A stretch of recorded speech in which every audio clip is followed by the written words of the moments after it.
your ego, your reputation, and all that. You can't care about any of that. The children of anger will use it to control you. But if you love God, he will renew your mind, and none of those things will be before him. And so when they go after you, oh, well, you may take my body, you may take my things, but you're not going to take my soul.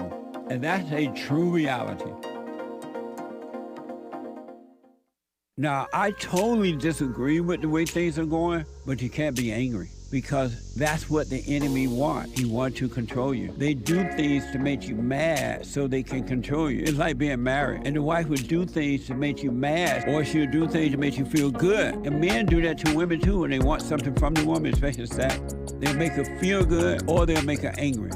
And the woman's gonna have to say, you don't want to be angry. You want to speak up. You want to disagree with what's going on. It's wrong, but do not be angry. Then you won't have fear. You won't have doubt. You won't have worries. You'll be able to see, but you got to stay away from anger. That's why you must forgive your mothers and your fathers so that you can overcome the spirit of anger. It's a spirit and it's wicked.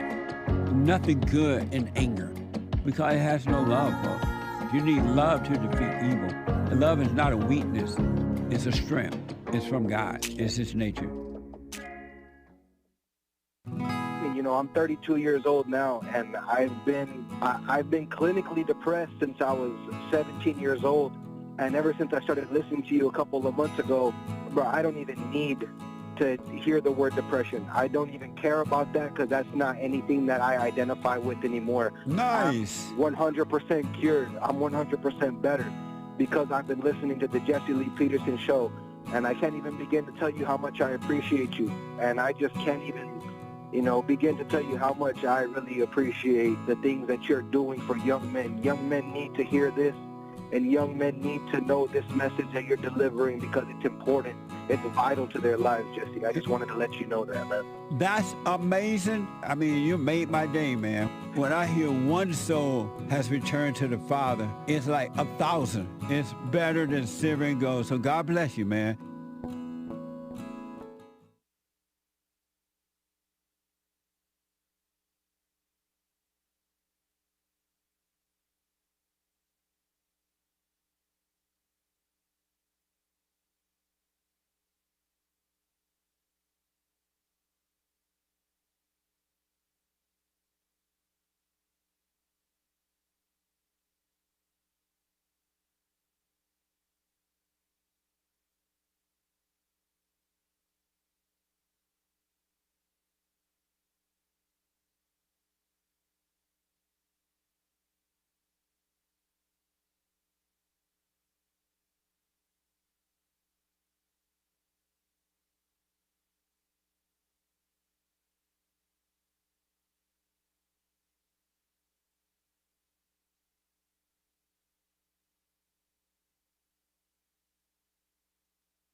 Isn't he Mexican? Colombian. He calls himself American. What is this? Anchor Baby. And in this corner, it's the American Anchor Baby. Daddy's home. That's an offensive term. People find that hurtful. You mean it's not politically correct? Excuse me. I'll use the word anchor baby. He's an anchor baby in Canada. Tell him we still rolling with Trump, too. Anchor baby, the whole thing sounds horrific. You're just making it sound like immigrants are these horrific, greedy people. Ustedes pueden aceptar mi negocio o aceptar las consecuencias. Plata o plomo. So you would be considered white, in my opinion. You the blackest one in this room, I think so. And what happened was his mama got pregnant on the other side of the border, and then a few hours before, just before it was time for him to pop out, she jumped across the border and let him fall on America's soil. So he became the anchor baby. You don't call him the anchor baby for nothing. Amazing. We like this anchor baby, right?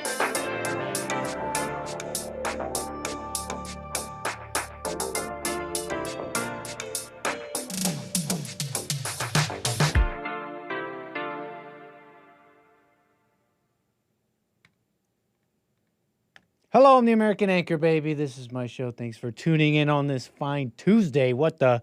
I'd never even said Monday this week. I appreciate the patience, though. We're back. And I feel like $1,000,000. So thanks for the patience and understanding, okay? When you have to rest and watch your health, okay? But the Anchor Baby's fine. And we're back, okay? We got a bit of a show. So I'm seeing you all tune in. I'm making sure we're streaming here. We're doing our housekeeping. That's right. The hard-boiled egg controversy is alive in the chat, I see. I'm like asking James. I'm like, hey, you think you want us to take this conversation outside? I'm trying to say to James Hake while he's running his show. We'll get to that, okay? But can we do a little housekeeping? I mean, we can't just run around with no manners / decorum. So let's begin with that, okay? Let's say hello to the people on rumble.com / American Anchor Baby. The people on YouTube, appreciate it. The people on YouTube, punchy.tv / Anchor Baby. You know what? I was told they're still working on it. And we'll see, hopefully it's working now. It is on. That's punchy.tv / Anchor Baby, I believe. Under repair, in fact, okay? Under repair. I was told, and it looks like it is. So I appreciate you tuning in. Okay, a little bit of decorum, a little manners, saying hello. You're saying hi back. Say it back. Like your mama, like I'm your mama. But what else? I mean, you're here, you say hello. You can super chat. That's buymeacoffee.com / Anchor Baby. The people on YouTube, the people on Rumble. You can Rumble rant. Buymeacoffee.com / Anchor Baby. In fact, I see your super chats, your coffees. I'm going to get to you.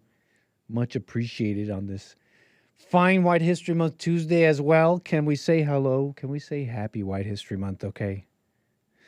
I see you. What's up? Thank you. Yes, the theft of that clean protein, those hard-boiled eggs, but they forgot that those were mine. Whose eggs were they? Everyone just assumed that I was a thief. Of course he would. Of course he would take those eggs.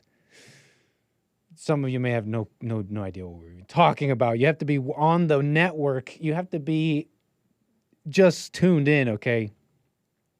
Just tuned in to meme, to, be in on the memes. It's an inside joke thing, okay? You got to be part of the fan, but Hake Report, Jesse walks in, and he's like, just like a steamroller rolling through James' show, like, yeah, James, Nick took my eggs. By the way, more importantly, you want to get perfect egg. Now, you can't be a little, if you're squeamish by yolks, then don't do this. But 7 minutes is the key. If you want the absolute most jammiest, perfect hard-boiled egg, not hard-boiled, jammy boiled, kind of like my own name. There's probably another name for it, because it's not soft, but it's not hard-boiled. It's perfect. I call it jammy. 7 minutes has to be exactly 7 minutes. A few seconds here or there is fine. And how do you achieve exactly 7 minutes of boiling? And it has to be boiling 7 minutes, not coming up to temperature in those 7 minutes. You have to have the water already boiling. So if you wanted the keys, that's what it is. That's why they're all clamoring for the eggs. By the way, I'm the egg guy. Isn't there a meme for that? Egg guy meme. Egg guy meme, green text. The egg boy. I'm the egg boy. I've actually been egg boy for many years. Okay? Be me. Wait, hold on. Let's zoom in. Picture of eggs. That's a lot of eggs. 3 pans. Be me. They call me egg boy. I cook all the eggs. Hey, egg boy, we need more eggs. Wait, no. This ends better. That's not the full thing. Be me. They call me egg boy. I cook all the eggs. Hey, egg boy, we need more eggs. Never been happier than when making eggs. Picture related. Okay? Be simple like egg boy. All your complications. You think you're so unique. You think you're so unique and that nobody understands you and that you're the only one right. But Not true.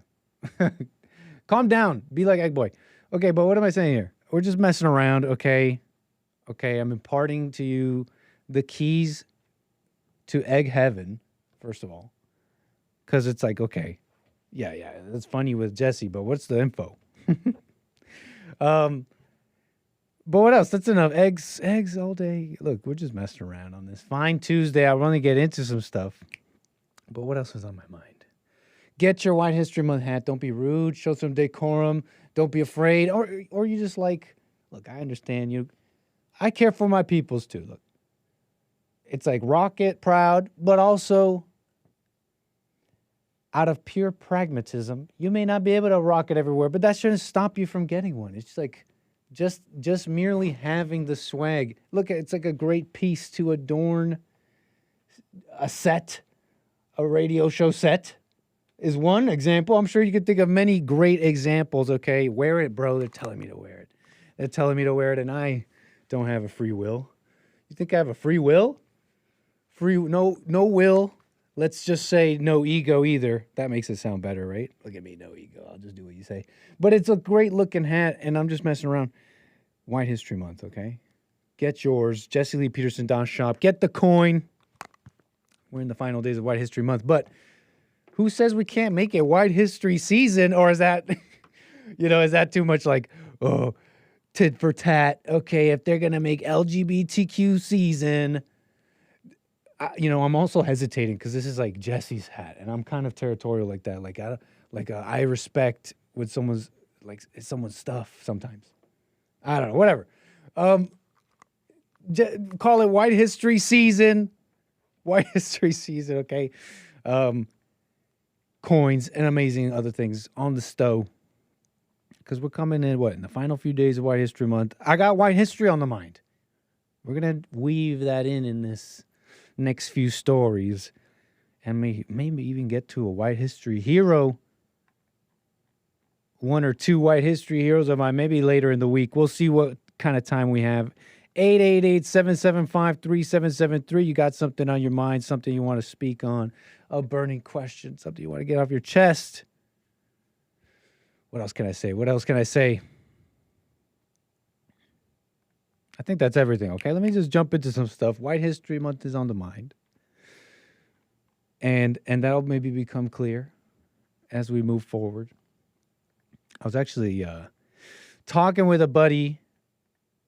We're talking about stuff. We talk about a lot of stuff. Talking about life. Trump, America. How's Trump doing? And just different things. Now, I'm having a little trouble here. What is this? Sorry, I'm looking at the computer. I don't recognize this function. Go away. Am I pressing something here? Give me 1 second. I'm being a boomer right now. I don't understand what it's doing. This is newfangled. Okay. I wish you could see what I'm seeing. That's definitely that has to be a glitch. Let's do this. That has to be a glitch. What if I close it?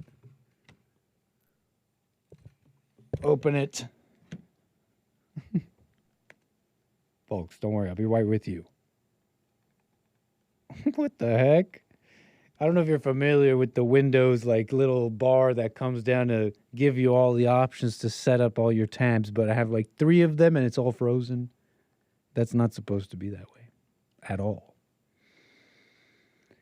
What if I just choke the computer to death?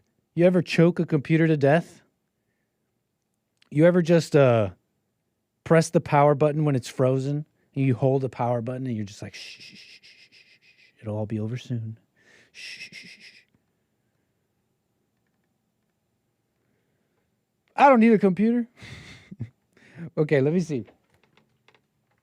I have another computer. I do apologize, folks, but I got the show here too. So the first thing I was about to get into, that's right, I was talking with a buddy while this thing resets.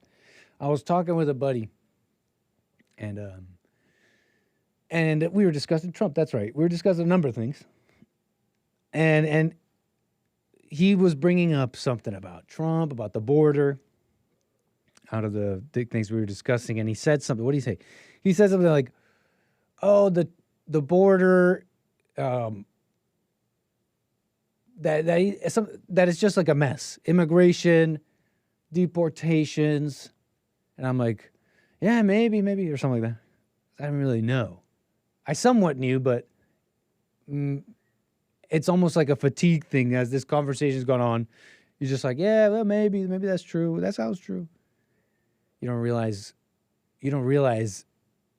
what you're slowly making yourself believe. This is even bigger than Trump. You'll maybe understand shortly. But we're talking, right? And he's like, even the border's a mess. I'm like, wait, hold on. On that one, that's actually something he's dealt with. Oh, Jesus.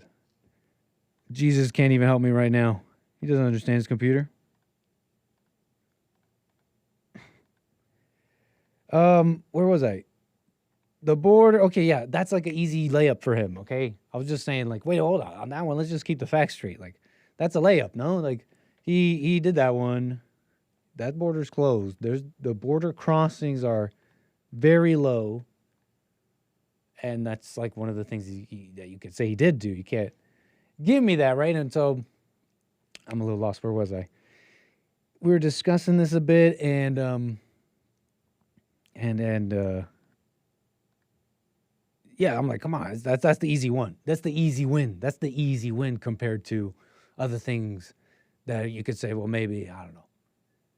That's the initial thinking. That was like the initial thinking, the approach. And we're looking it up. And that one was easy to look up. I mean, you could just quickly look it up. That one was easy. He's like, okay, yeah, that's true. Okay, whatever. Maybe, but it's other things, rabble. But these other things. But we did. It was a more easy one to look up. I mean, it's just it's like it's in terms of border crossings. That's really what it comes down to. You want to test this? I'm just opening everything back up. Hold on. That's what it would tell you. Well, how many are actually crossing? Some people are so divided and conspiratorial at this point that it's like, where did you got that from PBS? I don't believe. They're lying. They'll say. Unable to really confirm anything even for themselves, or have like levels of confirmation, so to speak. Like, okay, you know what? This I'll believe. I've given it this much attention, so I think I could believe it this much. But I mean, whatever metric you want to use, I'm not gonna sit here trying to prove it. They say the crossings are low like never before. Like never before. Dramatic, okay? I mean, this one we knew, right? The high volumes, talking almost 200,000, 300,000 peaks, but averaging under 50, 200,000 a month. Crossing a month during Biden, right? Substantial. And then just like plummeting, Trump comes in. I mean, how he did it. If you don't remember, that is so crazy how this. Jays, was this computer doing any of this for you? And should Bill come in? Let me know. Huh? Problems with it? Was it doing this for you? These double bar, was it doing all this for you? Oh, I can't even make it go away. There's nothing I can do. Okay. I even turned it off. No problem. Where was I here? Look, I was telling you how he did it, okay? Because it's going to make sense. It's going to make sense. Out of just interest. I mean, he made some big changes. He came in and he's like, catch and release. We're done with that. Okay. You don't just get to cross the border and call base. Home base. Oh, I know it's illegal, but I'm already here, so Okay, well, all right, here's your court date. Go off and enjoy America, but you be good and make sure you come back. All right, buddy? You're going to do it, right? It's on the honor system. Pretty much what was happening. The CBP1 app, parole programs, a whole bunch of things, okay? A whole bunch of things. It's like this. Bringing in border patrol and using military support, declarations of national emergency, a broader, more unified posture with border enforcement in those agencies. The resulting effect being the graph you just saw. We're talking less than 10,000, sometimes very, very low, like 98% reduction. And he essentially closed it down. The first term wasn't so much, was the first term also saw like a drop, but it was like harder to do. I call this like almost like learning. He came in with we're going to build the wall, we're going to do this, and some specific ideas, but the underlying point was obviously to just deal with this problem. Some people now still stuck like, well, did he ever really build the wall? Those were like his ideas coming in. And it's been like 10 years of this dynamic story where he's had to work with people, not work with people. The public gets mad. COVID happened, and then he came back, I guess. Call it with a vengeance. So partly I bring that up because of the interesting conversation and the mere truth of it and how we're just wrong about things. But also how easily we let things go through our minds and we repeat them. That's really the more interesting part of me. And we repeat them without any scrutiny. You ever do that? You ever sit around and do that? And because I'm talking with my buddy, and I'm actually like, oh, I mean, he's bringing up these criticisms. I'm like, I'm not like doubting them. And in fact, I'm even kind of like mindlessly saying like, yeah, I mean, I guess that's true. It's probably true.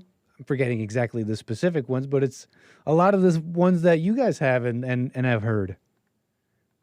And then he's just like, so I'm looking it up, right? I'm looking it up. We're talking. And consider the following statement. This is even in response to this, by the way. This person was like, and now we're flooded with Indians. I'm like, that's how my buddy was talking. And I'm listening. I'm just like, yeah, I know. Those are the things that are not good, blah, blah, blah. But then I was like, wait, hold on. Let's actually find that out. Let's actually, like, what's the truth to that? What's the actual truth to such a statement? And now we are flooded with with Indians. It's like, yeah, you get something good from Trump, but not everything's good. Right? That was the vibe coming from me. I'm like, wait, hold on. Let's drop the vibe. Let's drop the thoughts. What's the actual truth devoid of what we're both saying here? Because there's an answer to that. There's an answer to that. And isn't it always interesting? The truth is not exactly what you think. I find that endlessly fascinating. The truth is, in fact, never what you think. Almost never, I wanted to say, of revealing my immaturity in possibly in, I don't know, being close with God. But the truth is rarely ever what you think it is, and I find that endlessly fascinating. I mean, that's basically this like dichotomy, two-side story in the heads, I think, of most people right now. It's like Trump came in, he's just saying, he said all these things, they want to do this, but actually it's either he said he's doing all these things and he's doing them perfectly, no criticism, MAGA all day, you can't say anything. That's the vibe you get from like the online sphere of people who support Trump. It seems like almost like robotic. And it's either that and you're in La La Land, or it's like, nope, it's all a lie. They're part of a cult religion. They're actually flood, and it's actually Trump's fault. And now we have this new flood of Indians, right? That's kind of what this phrase applies to, no? And now we are flooded with Indians. But the truth is just, it's never what you think, The facts are, I mean, illegal Indian immigration has gone down just as steeply as all other illegal immigration, at least, crossing the border. It's just a fact. It's gone down with illegal Indian border crossers and border encounters have gone down just as precipitously as the rest, right? And the reality of where they're all coming in from is the same reality that has been in place for a long time. Decades. It's the exact same reality. Indians are the second largest immigrant origin group, and their growth is driven mainly by the so-called skilled pathways, the skilled pathways route. Either they're students and they get an OPT, or you get an H-1B as a skilled worker, or you get green cards because you're family. And that's been the status quo for decades. A status quo that has only been recently challenged by Trump. And that includes in the legal pathways. I'm not going to get into the weeds here, but refugees, even H-1Bs, new caps were set. The $100,000 thing. Now you got to, for all new H-1B approvals. Way higher denial rates, as they're being called, for specialty occupation things, for, I already said, refugees, and the adding of explicit restrictions on the programs that already exist. So, I mean, that's just the facts. Now, I understand that also reveals the problem that's still at large. The fact that Trump, in a sense, almost calls it his limit, almost, if you want to call it, is some of these entrenched systems.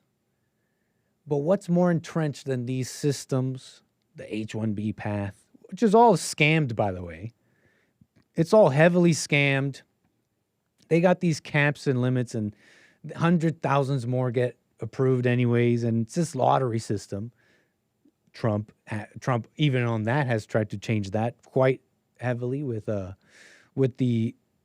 what's it called? The specialty occupation scrutiny under Buy American, Hire American. It was just a lottery system. Now there's a more specific, at least an attempt to get some skilled workers.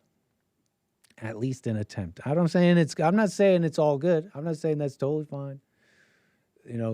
Skilled workers and that debate.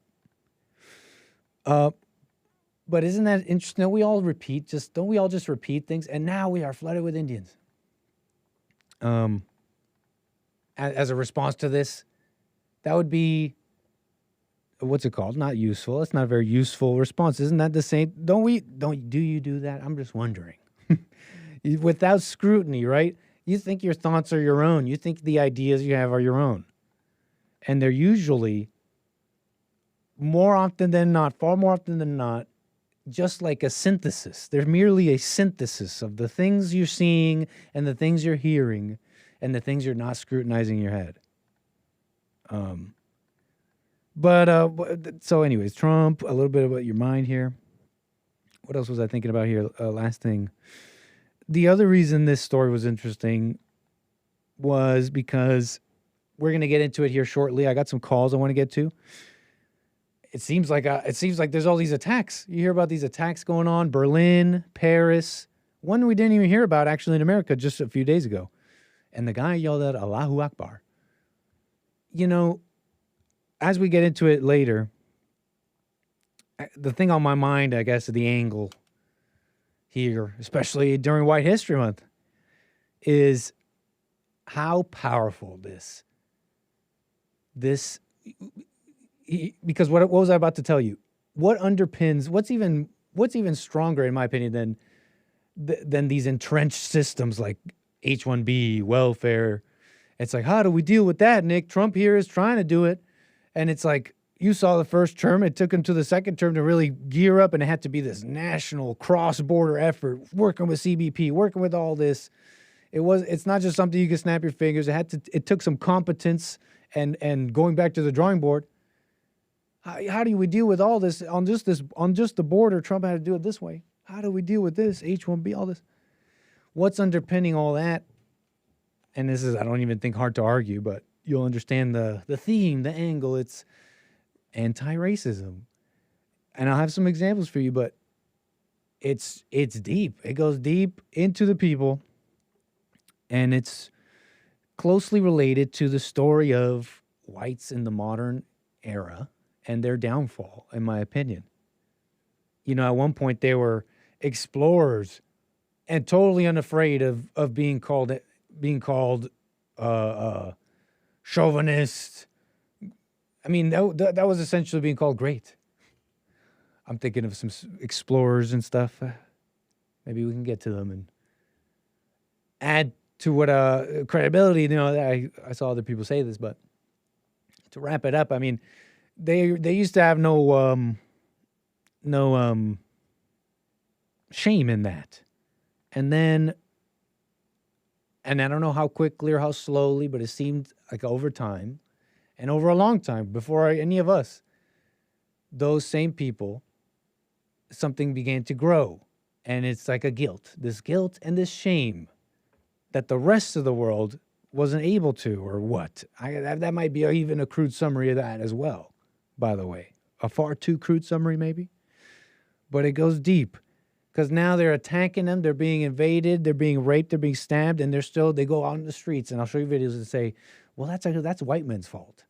Actually, this is why we need welfare. This is why we need all this stuff. South Africans living in slums because the economic freedom fighters came to them and said, we need to take your stuff because you're white, still today are afraid to say that apartheid was better. Or at least that the conditions were better, but to question anything of what the so-called lessons of that time, that the white man was racist and that, you know, apartheid was wrong. There's still this huge wall. I'm just thinking of a few examples. Not like I've talked to all these South Africans, but I'm just trying to paint a picture for you here.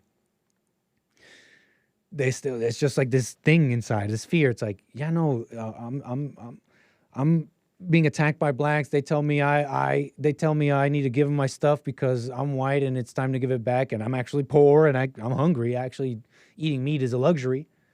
But oh no, racism's still the worst evil in the entire world. You know, in fact, I was watching this thing, and then we'll get to calls, and then we'll get to some of these things that I'm previewing. I was watching Nick Fuentes talking with Hunter Biden. Did you guys see that? It was pretty interesting. Just because of these names, it just pops up on my YouTube feed, this Channel 5. He's done some videos. And he had on Nick Fuentes and Hunter Biden. I'm like, I just didn't expect this. First of all, on YouTube. and I just didn't expect these two guys. And they're talking. It was pretty interesting somewhat, but it was also kind of boring in its own way.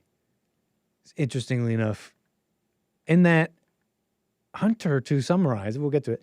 Hunter is kind of like just like off the deep end, not the deep end, just like a anti-racism thumper, an irredeemable anti-racist. It's like a Bible thumper who you can't talk to. You're like, okay, but like Nick, Genesis 1 it says that let us make man in our image. That is obviously a plural term talking about the plurality of God, blah, blah, the triune.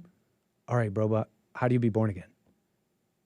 But the script, right? So it's like Hunter Biden's basically like that. Fuentes is like trying to tell him like, no, dude, like people moved out of the cities because of the crime and they started having race riots. They literally started having the civil rights movement, and then it's like civil rights and then race riots. And you're going to tell me people want to live around that? They call it white flight, but it's pretty rational. And Hunter Biden's like, man, don't you understand how people feel? And how marginalized these people, like, it's just, I was hoping something different. But it goes deep. It goes deep. People are like, what's it called? The brainwashing has been deep and for decades. So anyways, I'm going on and on a bit. I want to get to my calls, play you some of these videos. That's kind of the theme, especially as these socialists come up. More on that later. But that's kind of what the angle, the theme, things on my mind.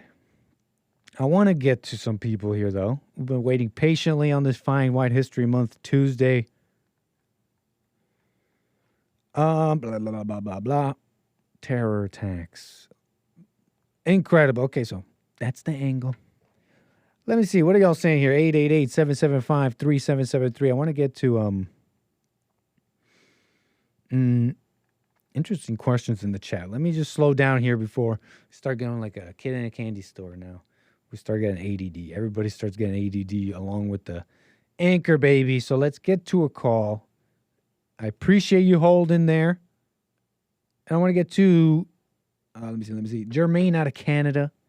I appreciate your call, Jermaine, sir. Let me unmute you there on this fine White History Month. Happy White History Month. Jermaine, you're on the air. Happy White History Month, Nick. Good to hear from you, man. Yeah, sir. We're back. Nice.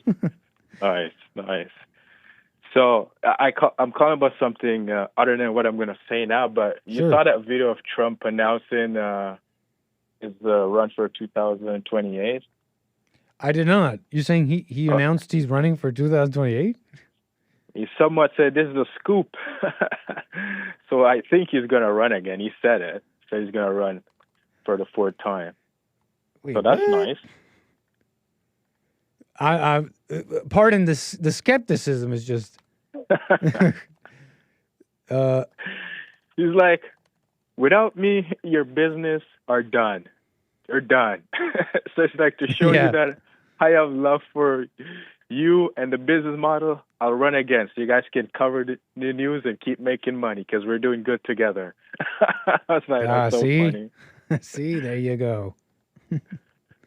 Yeah. But, man, I'm calling about yes, this he kid. said it, but in the context of a joke, says AI. They're trying to make it clear. It was a joke, man. Trump declared it as a scoop. Yeah, like you said, according to ABC. It's a scoop. I won 3 times. Now I'm going to do it again. I'm going to do it, and that should be easy. He's getting very good at running for president. That would be good if he runs again. Because after Trump, man, I don't know. I just don't know.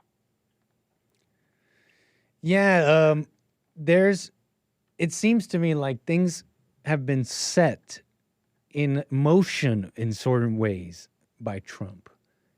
And I think a lot of people, and I knew this more vaguely back in the first term, but it's far clearer now. Tell me if you agree. I think people had the impression that it was done, like Jesus, right? When he was on the cross, he said, "It is done." When they saw Trump coming down the stairs, they're like, "It's done. We're here, baby." It's white America's, you know what I mean by white America.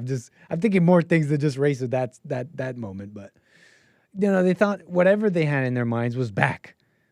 But I think he just sent things in motion largely. And I want to expand on that later, but I'm not trying to go on and on. What do you think? Man. And for that reason, it could be hijacked, it could go another way, it could, etc. You know, I in my head, I was like, he should run again. So I'm glad he's running again.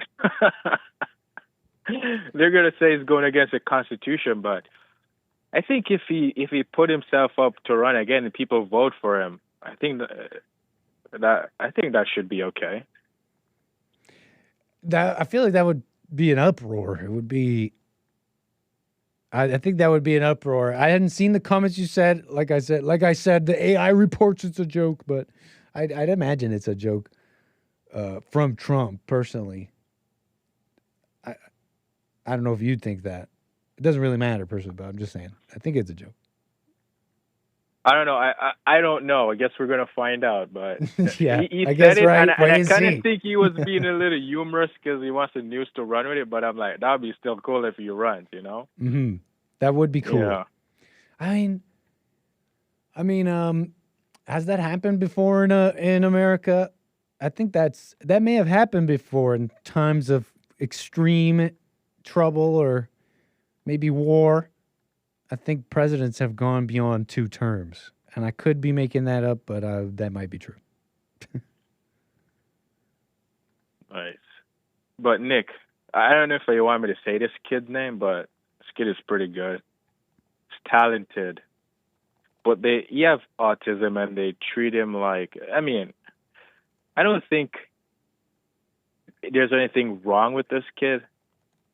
He may be different, but I don't think they should treat him differently because this kid is so talented, man. I saw the videos. I was like, there's no way. This kid make noise of different birds. Like all the birds? And I was like, yeah. He's like a kid. Like Samuel. Nick. Oh God. Is it Samuel? Good, Samuel. man. Samuel. Yeah. This guy's this kid's a total pro at this. I don't know how I'd be able to tell, but it sure seems like it. He calls out a million bird names and he does every sound of it. I'm like on the other tab Googling the bird he just said, looking up sound like clips, and it's the exact same sound. I mean, this kid is very talented. What are you saying they're doing to him? They're treating him like special need. You know, they baby kids and like, oh my God, you have autism. So they around you, they treat you differently than how they do someone normally. And that's that's wrong. But the things this kid do, you have to wonder how. It's a gift from God, man. You're like, wow, it's crazy. I think you'd be pretty surprised at how much repetition and what's the word I'm looking for? Like repetition and motivation can really ingrain something in you. I don't know how to put this. The body is fascinating, like your nervous system and how it just remembers things. Like what I'm trying to say is, I think these kids just, for whatever reason, find themselves particularly motivated. And I think a lot of us lack, just in general, people don't have the energy to do much. When that's really the only thing, call it effort and and just faith. And you can really, I know it sounds a little cliche, but what I'm trying to get at is physical things like this, remembering information and even imitate. I think you'd be quite surprised at what you could do if you were autistically obsessed with it. You know what I'm saying? Like, you'd be pretty surprised. But yeah, I like them. I like Samuel, first of all. Folks, can you see my computer now? Sorry, side note, Jermaine. This is what I'm dealing with. You see this bar at the top? I have like 3 over on anyways, don't worry about it, folks. I'm having trouble playing this video now. And I suspect it's because of this. Now you see the issue I've been having, folks. Okay, we're trying to play Samuel here. So what were you thinking about it, sir? Anything else you were saying? Yeah, we kind of touched on this, I think, last time we talked about, because I like to draw and stuff like that. We were talking about the internet and how it's broad now. It's just something you're gifted with, and you just keep doing it. You just keep getting better at it, and that's just basically what it is. Yeah. That's for sure, man. I think you get motivated like that. Like one time I memorized all the countries on the map, and it was surprisingly easy. It was like it was way easier than I thought, but I was like, I don't know, I was like obsessed. Like I was doing it nonstop, and then when I stopped, I don't know, I can't quite remember it anymore. Like it was just like my body doing it.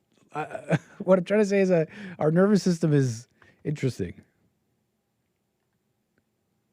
Become second nature. Right. There you go. That's I think you're on it. All right, man. I think there was something else, but I don't remember now, so I'll let you go. Call me again, Jermaine. Yeah. That was good, man. Appreciate it. We'll chat, Nick.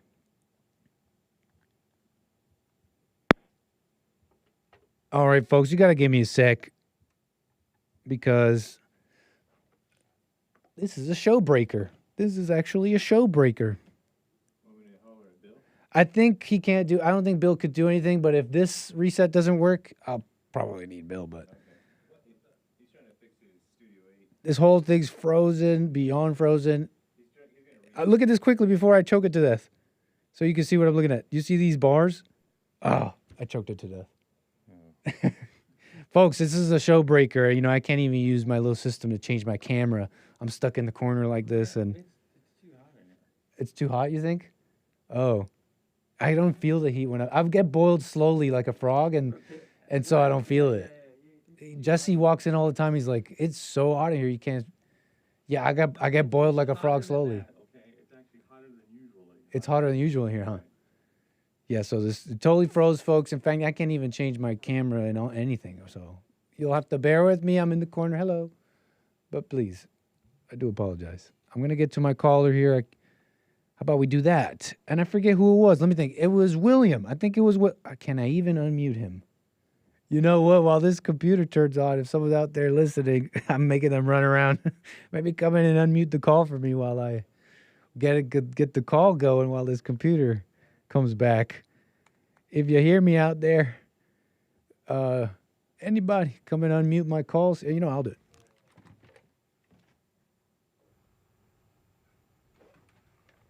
All righty. I think we got William. Is it NorCal William number 7 on the air? Hello? What's up? Who am I speaking with? Steven, actually. Oh. This is Steven. What's up, Steven? Is this Steven? Out of Maryland? Yes, sir. Yes, sir. How you been, sir? Nice to hear from you. Same here. Thanks. Glad to hear that. I'd like to know what you guys think that Trump has done so much for the United States. What has he done? Well, I mean, I got finished talking about the like the guy just before. Uh-huh. Who was talking about all this. He wanted him to have another term. Uh-huh. And another guy, what was the other guy want? He said, I don't know what the other guy said. Well, anyway, what has he done, really? I got you. Give me 1 sec, sir. Sorry. Okay. I totally got you here.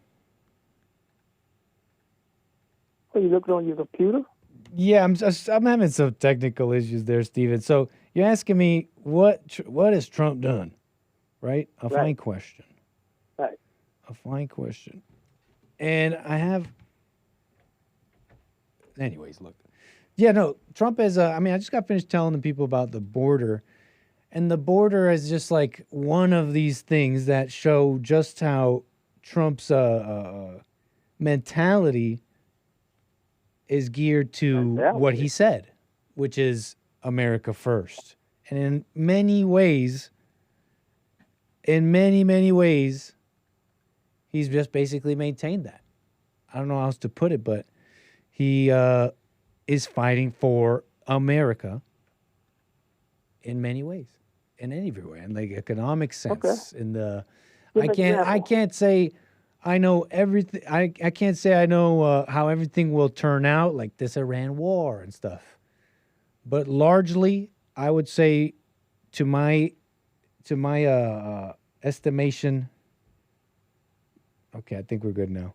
That he's economically, with the border, with his and with his posture, just telling people what he wants, like being about law, being about order. That's what he's done. Supported America, essentially. He got in there to talk about somebody else. He's a felon. You said what? He's a felon? Yes, sir. You know, I find that an interesting response to what has he done. Yeah. So what makes him such a felon? He was a felon. All them charges he had. What charges? Does that make you a felon? Those 17 charges he had dropped. Remember? Which ones? I can't remember. I don't know. If it's so important that he's a felon, because I thought it was really important to you what he's done, right? You would think that in response to what I believe he's done, you'd say, no, either you're wrong, sir, or, okay, he may have done this, but he did this else that's bad, not good. Instead, you say, no, he's a criminal. Well, I think, well, what's important? It seems really important to you not to have a criminal, but you don't even know what the charges are. I find that interesting. I'm not worried about the charge. All I know is he's a felon. You're just worried about names.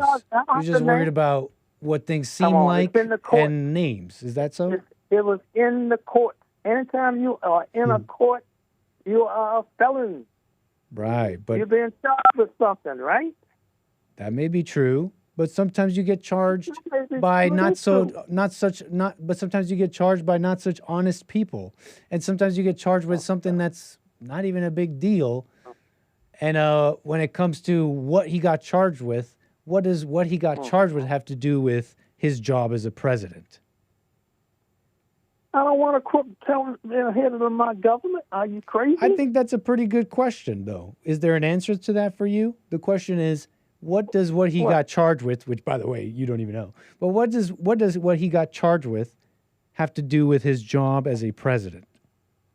And I mean that honestly. What is the answer to that? I don't want a crook running the head of my government. What crooked things has he done as he's ran the government so far? I don't know, but I know one of them. One of them, he asked a guy down in Georgia to find him some votes. I remember that one. You said what? He was down in Georgia. Remember, trying to find him some votes when he lost the election. So you're just making up stuff? Remember that one? Remember that one? Yeah, I do. What do you think that meant? Isn't that against the law? No, that's not true how you're seeing it. Vote? It's not true how you're seeing it. You think he called that? You think he called that person to find him some illegal votes? That's right. That's against the law, isn't it? Well, first answer the question. You think? Do you believe that that's why? Do you believe that's why he made that call to find some illegal votes? Why else would he make the call? Why do you believe such a thing? What evidence do you have to believe that? Because I heard him say it. I saw it. All right, Stephen, but you heard you didn't understand what was happening, though. I must say. I understand what was happening. What do you mean? Yeah, because that's not proven. You're saying something that's not proven at all. He was standing there, asked the man. Right. He said to him. He didn't say what you're saying though. He didn't say find me illegal votes and break the law. He said can you find me such and such amount of votes? 7,000, I think it was. Find me them. Find me. Right, but it's not illegal like you're saying, like you think it is. You're not listening, that's not man. Illegal. Well, that's what you think. Not No problem. illegal. I don't want to argue with that, Stephen. I don't want to argue that. Okay. That's boring. Move on. Okay. What a boring thing to argue. Next thing. I know one other thing he did. He released all those insurrectionists that climbed over the Capitol. You said what? Remember that one? He released the ones that he pardoned the ones that the insurrectionists that climbed over the Capitol. There's feces all over the wall. Nasty. That's nasty. Aye. Cool. They killed one policeman. Nice. Nice? Thanks, Stephen. Is that what you just said? Yeah, I said nice. Is that what you... Huh? Yeah, I said Say it nice. again? Nice? Yeah. That he killed a policeman? I said just nice because you're being ridiculous. Trump killed a policeman. Like That's this is ridiculous. That's common sense. Now you're talking Nick, I want you to Nick, I don't care about the grading Trump's actual governance of the government. And also he killed somone. Okay, I'm talking to a ridiculous person and this is very boring. So thank you, Stephen. That would be boring to you being a Trumpist. Okay. You're a trumpeter. Bye-bye. Have a good one. Call me again, Stephen. But like a better Never. question. Take it easy.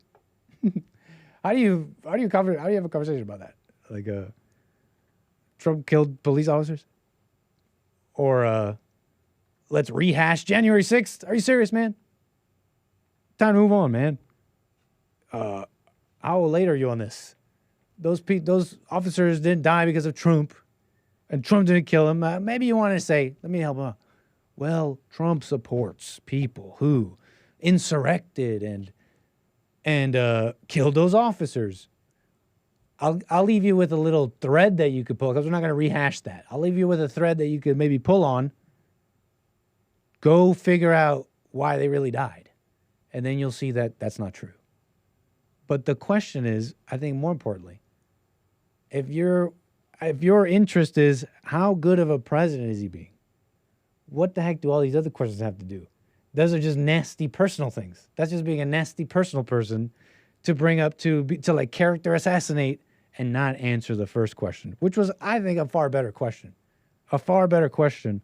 I was dealing with some technical issues, but I was also looking for this one little note I had, and I think I found it. A great little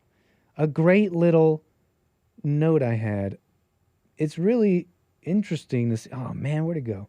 It actually is interesting to see a nice little list of accomplishments, concrete accomplishments that I double checked. It's a great little list. Oh man, I've been looking for it ever since. It's a great little list on accomplishments, and I'll keep looking for it. Okay. It's a fantastic look. Oh, look at that. Look at what I just found. Steven, man.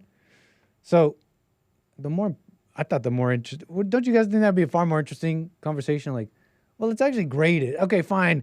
I don't like that he got called, that he's a felon and a possible rapist, blah, blah, blah, blah, blah. But can two people come and sit down and be like, okay, putting that aside. It's like personal, and I don't want a president that's this way. That's still on a factual basis. What does that have to do with like actually doing the job as a president? Undone every Biden executive order, begun ending nearly every temporary protective status, begun is fine. Third nation deportations, expanded ICE massively, the largest number of interior removals of any president yearly. I forget the fact check on that one, but I know your mind is telling you about, well, I thought that was Obama, but with this specific wording, it's whatever. Have legal immigration plummet, naturalization plummet, end catch and release, all the Maha reforms, reinstated remain in Mexico, dealing with the tax remittances. I mean, I'm not going to go down this whole thing, but it's nice. Trump RX, the Trump pharma stuff and how we're like subsidizing the rest of the world. So Steve's not here anymore, so I don't need to keep going, but it's a nice list. Mark, Florida. Let's get to Mark, Florida, and then we're going to get right back into some of these examples for you of what I was talking about earlier. But Mark, I appreciate your call. You're on the air. Hey, can you hear me okay? Coming in loud and clear. Okay, great. Awesome. I was just going to comment just briefly on Donald Trump. I think he's hard to explain because we don't realize who we are as a nation and where we're at. So, for example, Ronald Reagan came along and did an incredible job. And I don't want to get into too much of a comparison, as to who's better or anything like that. But it just looks like to me both Reagan and Trump come from a mixed conservative and liberal background, and it just seems like they both understood the people more, and they're just better at communicating, what they wanted to do. Reagan was more, I guess I hate to say it, but it's more professional or more clear, like this is kind of typically what you expect when you see a politician or hear a politician talk. And then Trump is like the bouncer, or he's like, he's more on the rough side. But what I noticed when I first started watching Trump was that that's what our society kind of evolved from 1980 to 2016. Is that's kind of how we've become as a society, just kind of visceral or attacking, or I don't want to go on and on, but I'm just kind of pointing out that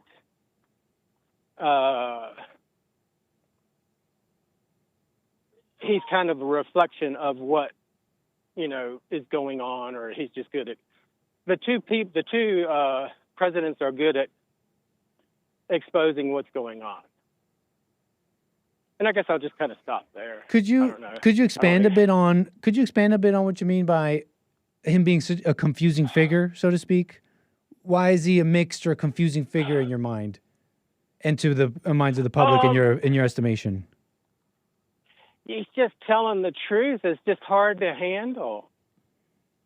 It's just hard to handle. When I first started watching, and I voted for him. I'm a conservative. I was born a conservative. I'm saying that, comically, funny way. But sometimes it's just hard to handle. Sometimes it sounds like he's saying something crazy, and then it turns out to be true. And people can't handle it. And what I was saying was growing up through the 80s, late 70s, 80s. I'm 58 years old. Shout out. Growing up and seeing the evolution of people, what kind of people we were back in 80, 85 or whatever, for whatever reason, up to 2016, 2020, we are more, as a people, we're more attacking, or we're more visceral, or we're more, just like the liberal media is more liberal. It's more, they used to be a little bit more honest. And yeah, that's true. So I've seen that in my own lifetime. Used to be a little, yeah. And so, there used to be shows on that would have liberals and conservatives.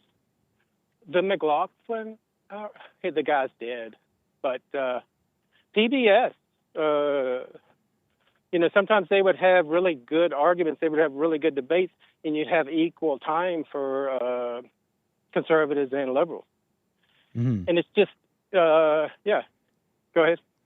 That's interesting. I'm just taking in some of the things you're saying. I agree with some of them. I'm really stuck on your commentary on Trump being like a confusing figure. I forget how you put it, but how mixed people are sometimes. And, what comes to mind for me personally is I think just the public has become largely dumber and so more prone to just making up stuff. Let me give you an example. Consider the Indian thing and immigration. Trump comes in saying, I'm going to close the border, build a wall, we're going to deport these people. He comes in and you see the news stories of Alex Preddy and how they're going to pull back on ICE in these areas or whatever, and how they support the agriculture bill to make some of these farmer workers, give them like essentially a free H-1B or whatever, and stuff like that. And you're like, wow, actually, he's a liar. He's actually not doing what he said. And now you got to like fit this square peg into a new round hole and say, and now you have to like make it make sense that now all these actions are conspiratorial and it's a lie, when the reality is that on legal and illegal, he's done great strides. Sure, it's not enough in some cases. Those guys who are heavy critics have a point in certain cases. Yeah, a bunch of legal immigration will still change the country. But on the facts, he's done it's like a step in the right direction, which is not exciting. That's not a very exciting story. It's not like the truth right now and the conspiracy undone. It's not very exciting, right? It's just like, actually, we got to work things out and work with people and work with the politics in our democratic system. It's not a very exciting thing, but people start making up things, and I think that's what becomes confusing. And I think that's my response to Trump being a confusing figure, personally. Right. It's we're not a people of 100% conservative, and then, well, actually, I think I should, I think it's more, I don't think we're really fully defined on what conservative is and what it means to people and what liberalism or liberal democratic policies are. And those two ideology, those two ideas are different. And so you do have policies that come out that make sometimes they make conservatives look bad or something like that. And or with the Democrats too. I mean, once in a while they have a good idea, but I think what you said about the people not being that smart, it's part of the problem is watching the news. Or angry, really, just so easily able to believe something. But go ahead. Anything, yeah. Because we'll get stuck on just conservative shows, or liberals get stuck on just liberal shows, and then they miss something here and there, that would help. It would help to show a clearer picture as to what's going on with immigration. What are taxes? They take your money. I don't know, taxes, national security. What's going on now? To me, it looks like Donald Trump is the one person that understands everything going on in the world. He's trying to fix everything. It seems like it's impossible, but I don't know. It seems like to me he knows. It seems like to me he's got an inside view on what's going on. Well, you don't get there by just being conservative. You don't, I guess even a good Democrat or a good liberal isn't going to be just 100% a liberal. I mean, look at John Fetterman. Look at some of the Democrats that every now and then they've got some common sense. And I mean, I think it goes deeper than that, man. Because I think it goes deeper than that. Because I think why people are confused and stuff. Think about how you just say things without knowing. Like even you speaking, you're like, you just don't. You have this like big mystery in your mind about immigration, for example. And it's like, wow, who knows what's going on with that? Implying that, you see some good things, but you're also quite suspicious about the whole thing. When in reality, and I don't know how you feel, apologies. And when in reality, as much as I want to say, no, it's got to go further. We got to deal with legal. The country's being changed. Republicans still want to do the status quo. It's been a huge change. And something has been set in motion. So the point with that was speaking on how it's our own ignorance that we're confused by. That's one thing, but also on, it's it's not just going to be a full Democrat or a full conservative that has the truth. Essentially, to summarize, I mean, those are even. No one is a conservative or a liberal. Those are just like stances. Those are just like that's just like a posture. No one is. You're not a person who is a conservative. It's not a person. That's just like a posture. A conservative is conserving. It's like, don't change things. Slow down. Why are we changing things? And a liberal is like, let's change things. At times, there's a time and place to change things, and there's a time and place to not. And I think essentially that's how I see that. Yeah, I mean, I would definitely have to agree with what you're saying. I feel like conservative or being 100% conservative is like there's no taxes. You're just going to create jobs, and then you create so many jobs, it just drowns out like poverty and crime and it just literally drowns. Like, if you have such a strong economy, if the jobs are there, the cost of living is low, and all these things, an ideal economy. What the Democrats, liberals worry so much about, they worry so much about the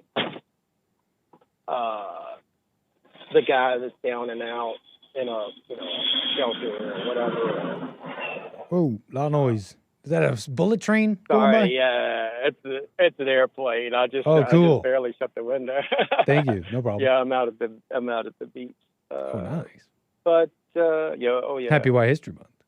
White History Summer. Happy White History Month. This just feels right. Oh man, too funny.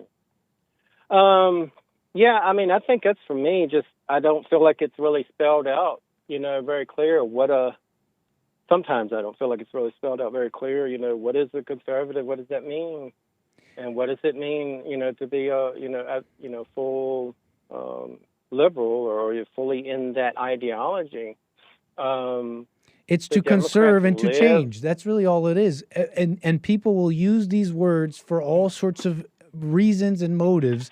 That's why you have to scrutinize and be careful, and just not just and overcome words, because people all the time, like you just said, conservatives, if conservatives just got, I don't know, everything they wanted, we'd have no taxes or something like that, right? But that's not necessarily even true. Yeah. Conservative just means to conserve. If anything, taxes are more of an enduring,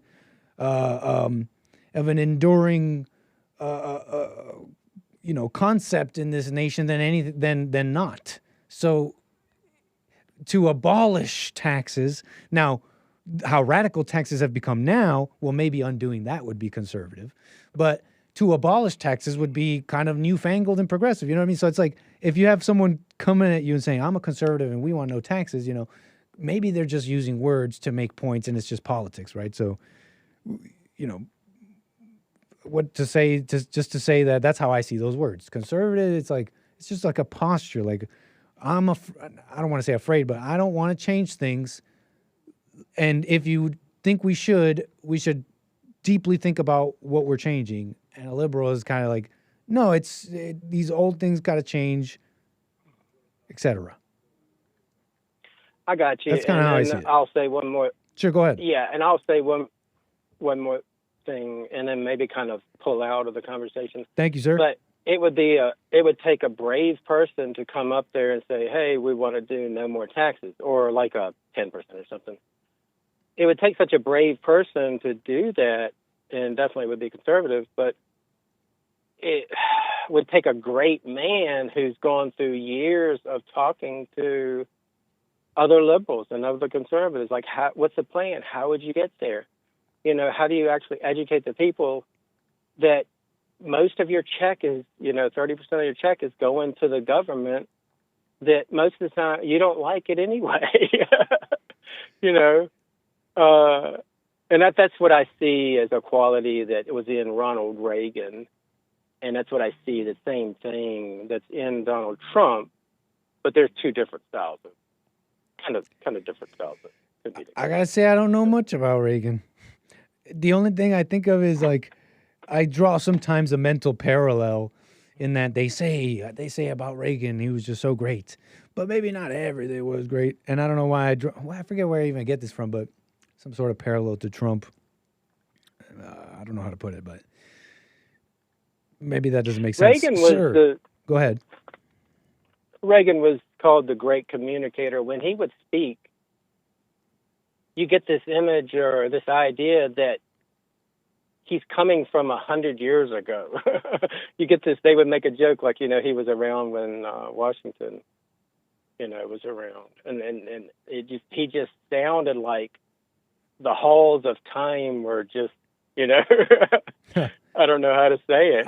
Like, wow, who is this? You perked up and you listen. And then Trump's got a more aggressive in your face. It's very dry. It's very to the point. Look at these donors. They're all donors. Interestingly, that's kind of the impression I get from him, and that's maybe the parallel I'm drawing, because when I see him, I think of, I don't know, an old American that's maybe not around so much and dying out or whatever. Not that I will name and claim such a thing. Cancel those words in the name of Jesus Christ, but I get this impression of an American of a dying breed when I hear him speak, and that's why I perk up too. Maybe it was the same with Reagan. Kind of, yeah. Mark, man, can you call me again, sir? Anything else you want to say before we move the wheels? No, that was pretty good. I enjoyed that. Nice. Can you call me again, sir? For sure, definitely. Happy White History Month. Happy White History. It's funny, I was thinking about laughing at White History Month. I heard a caller, and this happens often when Jesse said something like Happy White History Month. They're like, yeah, Happy White History Month. I've heard even ask white people before, like, why do you laugh? What are you uncomfortable? And I think it's because they're uncomfortable. Sometimes they say as much. But there's another side to that coin. I think also they laugh because they're relieved. They're laugh because they're like, yeah, it's like they agree. They're like, that's cool, nice, finally, or something. You know what I mean? Like someone lights up. Is that just me? I think a part of them may light up, and it's not mere discomfort, but maybe an excitement too. Okay, we're talking about a bunch of things. Here's what I was talking about earlier, though. Blah, blah, blah, right? But terror attacks in these white countries. I want to get back to my calls here in a moment. But where was I going? Okay. And actually, my caller brought up something at the end there. All this money going around, 30% of your paycheck or something like that. I forget what he said. You'd be, it's kind of shocking. Every day I see a new thing that you were subsidizing that I didn't know. Another fraction of your labor. Socialism. I don't know. Socialize the way to those that don't want to work. And I think about bringing it back maybe a little bit to the caller, opening up with Trump. The idea is somewhat like, well, I don't know. I'm pretty mad. There's still 1 million Indians, for example. Trump flooded us with Indians. It's actually not that. You're just not scrutinizing what you're saying. That's just not true. It could even be true that Trump should do more, but that's not true, right? We're scrutinizing. We're thinking about these things, and the opposing thought or the prevailing thought sometimes is, that Trump, for example, was supposed to change this or something. Trump 2016. In fact, when he got voted in, that was it. America changed. But that's not true. In that white people, and this is for White History Month, call it for White History Month maybe too, but for white people, largely, that is deep in them. This guilt, this shame, this anti-racism crap, it could be in different levels, but in some way, shape, or form it exists, and until that changes in the majority of Americans, white Americans, until that changes, until the majority of people are way, way, way cooler and talking about certain things and call it joking as a metric and other ways, it can't just be like, I secretly voted. But, no, you asked me, no, racism is fine. And no, we should give money and welfare. I mean, some people need it. And yeah, Section 8. No, but not next to me. Heck no, never. That's why I left. Oh, but secretly I voted for Trump. No, until that changes in the majority of white Americans, I think the following, and I have some examples and stuff. I think the demographic replacement, the deeper problems to let's say the immigration issue. It's like ostensibly it's easier to say let's deal with the illegals, the border crossings, but actually deporting, they can even deny all the refugees, but deny H-1Bs, allow a short-term shrinking of the economy so that we could support the native population. Whoa, it's like now we're getting spicy. And that's going to take more than a secret vote for Trump. You understand what I'm saying with that? So let me show you how, white people, this is the angle, I guess. Let me show you how white people think and what they're afraid of. I mean, you heard about some of these attacks. You may have heard of some of these. I don't know. It just came together. Did they have a meeting? I don't know what's going on, but there was an attack, for example, first one, July 25th, Saturday, on the evening of Saturday, a man drove a van into a crowd of pedestrians near the Tiergarten Park around Berlin's Christopher Street Day, which is apparently a pride festivity of sorts, a pride event of sorts. Christopher Street Day, I don't know if the pride event was held in relation to Christopher Street Day or if they're the very same thing, but in this park in Berlin, Germany, a man drove this van, got out of the van afterwards and attacked people with a bladed weapon, reported as a machete or similar, 1 woman was killed, 29 were injured. In Paris, Monday morning, just yesterday, near Porte de Clichy, in northern Paris, a man attacked 3 women with kitchen knives. 2 seriously injured. The third was also wounded. An off-duty officer and bystanders subdued, arrested him. Some witnesses and videos accounts reported the attacker shouting something like Allah commanding this attack, allegedly. French officials described his statements as incoherent and said the motive was not immediately clear. Although anti-terrorism prosecutors are reviewing whether to treat it as terrorism, it's up for debate. They're saying allegedly he screamed Allah. And the earlier one I just said in Berlin, German authorities are treating it as a likely Islamist terror attack. Some doubts about that too. You'll be shocked maybe if you didn't know what was going on. The suspect at that one was identified as 21-year-old Abdul Balout, Lebanese background, Berlin born. Anchor baby with prior Islamist ties, apparently, and a violence-related record. He was shot and killed by police after a manhunt. And he allegedly charged at the officers. And that was his final moments of life. You know, I was doing some research for this, and I didn't even hear about this personally. Maybe it was around, and I just was under a rock. But July 23rd, I'm like, July 23rd? This was like White History Month, not even that long ago.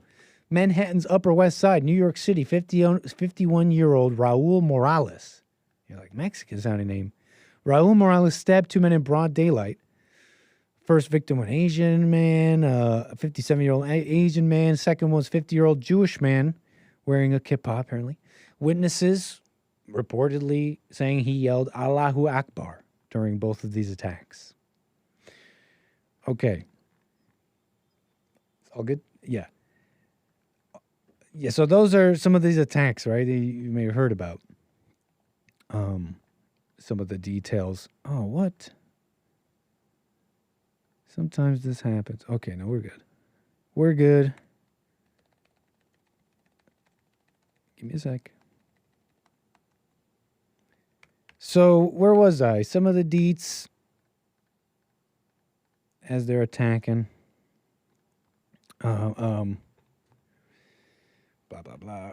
Just some details on this guy.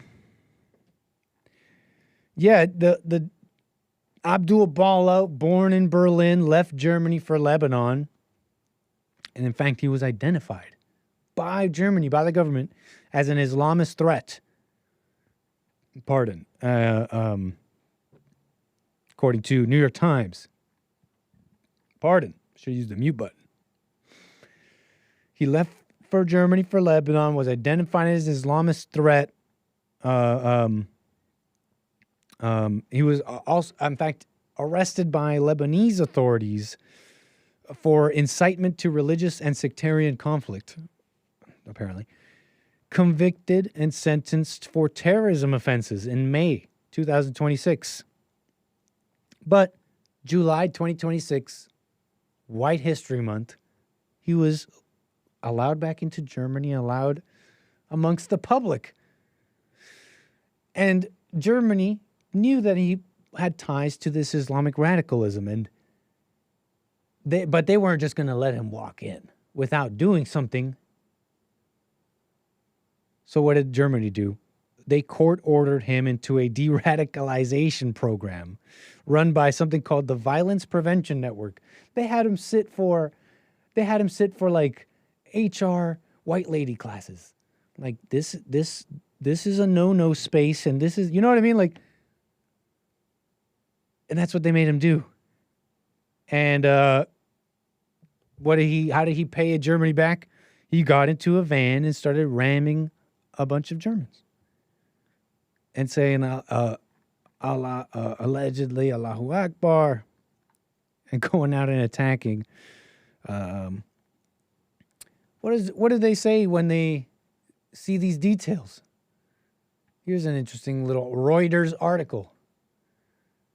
He's quoted by this Reuters article. "It's Allah who commanded me," the man lying on the floor says. This is allegedly the guy from the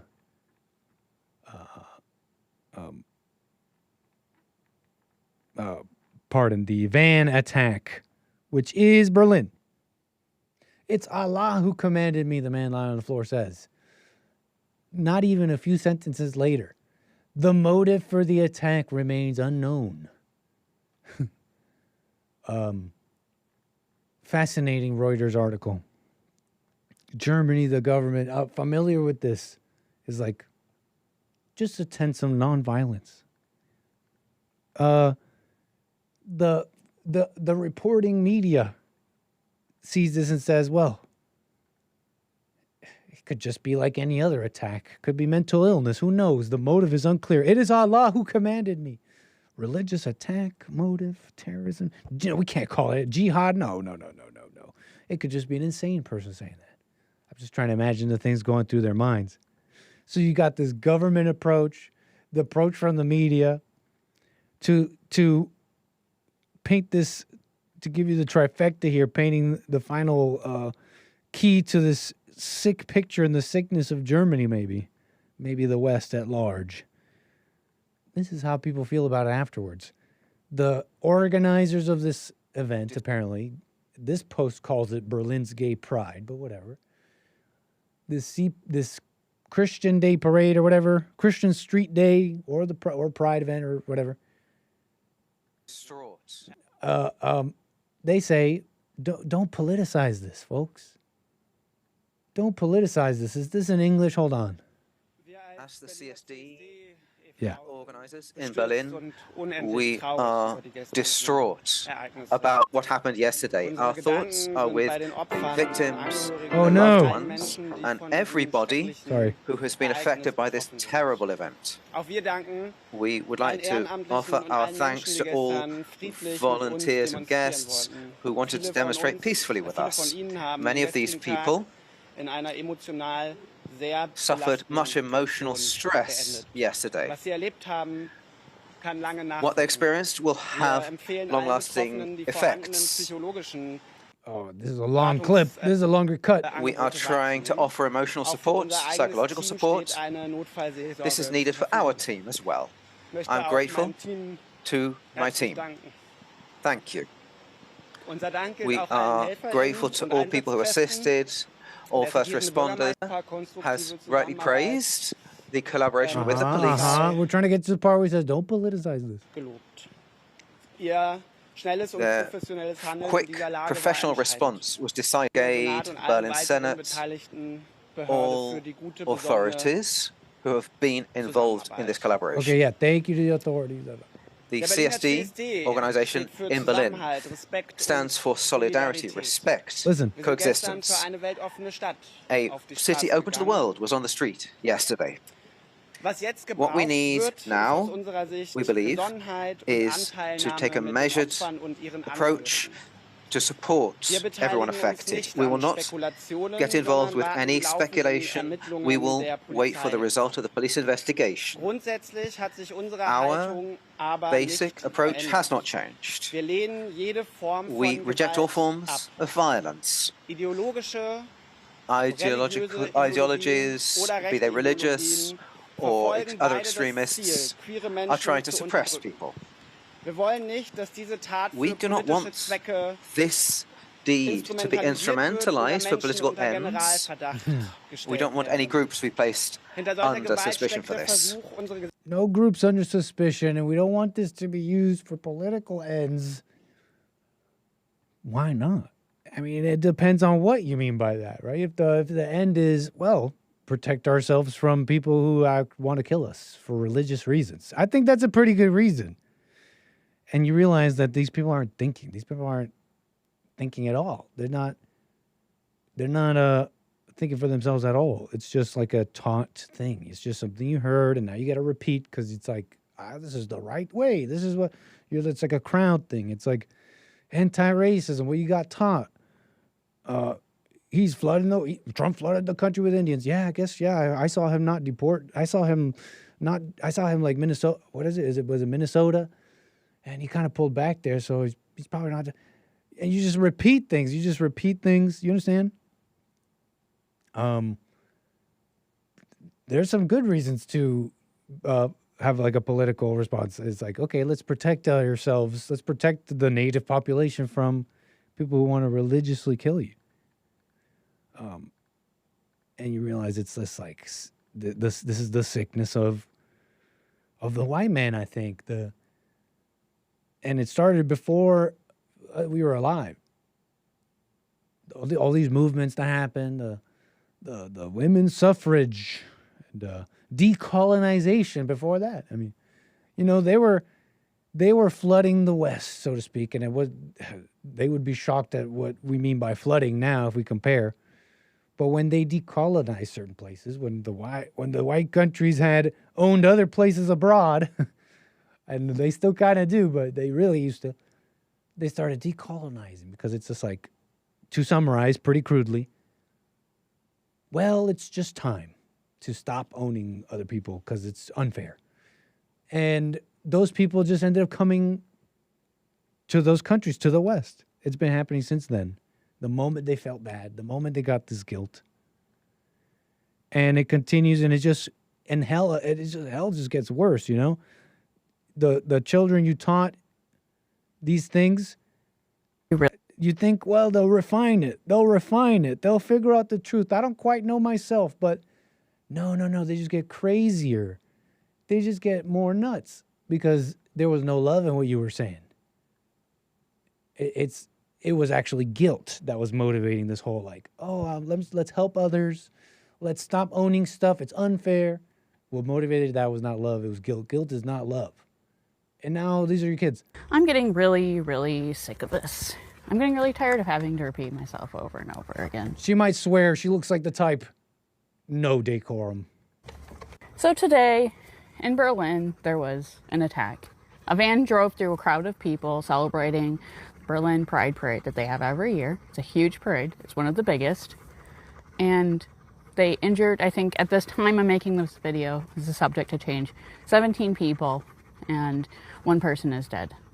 Okay, so it's a breaking story. There are going to be things that are going to come out and change throughout the life of the story, you know, average. So the suspect is an Islamic extremist. That's geez, where's it? Okay, no, this is not as long as I thought. That's what I read, okay? I'm not going to say anything about the rest of the Muslim population because of actions of this one person.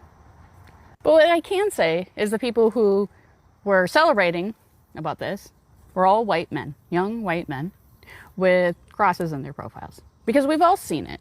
We've all seen how you guys react towards gay people and how you wish harm on them constantly. I get a constant hate on my videos, especially about trans people.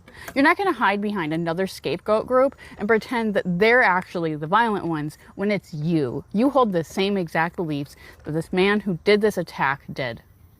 And you're trying to distance yourself from it. Like, what? The guy's the one who killed them. And she's like, you see, white men, you're violent. And this is your fault. You love this, don't you?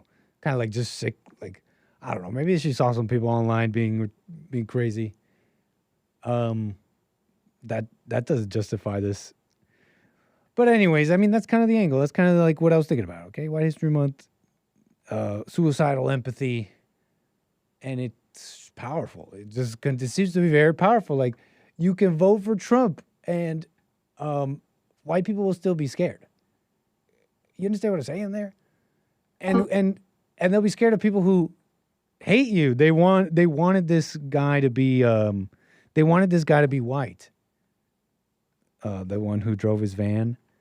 They wanted him to be white. They wished it was one of these people in the online with the cross in their name. This video is going around. It's like a vigil, okay, where this singer, and I think her name is Nia, whatever. She's German, apparently. And she admits, apparently she admits, because it's in a different language, but according to AI, I'll give you this straight, you know, I'll tell you how deeply I researched something. So on the meter of how much should I trust this, make your own determination. I don't speak German, but the AI says it does.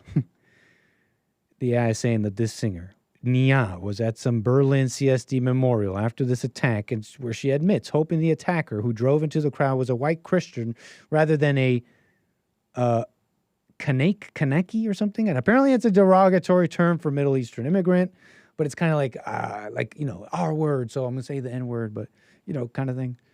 I gathered.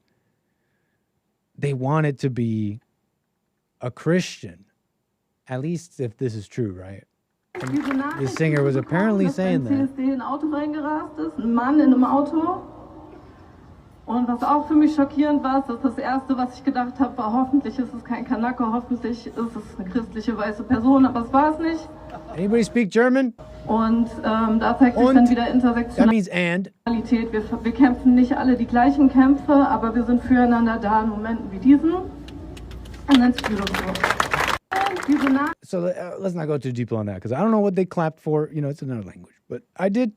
That's what people were claiming about the post. And I just want to try to go a little bit further, try to get the machine to translate it.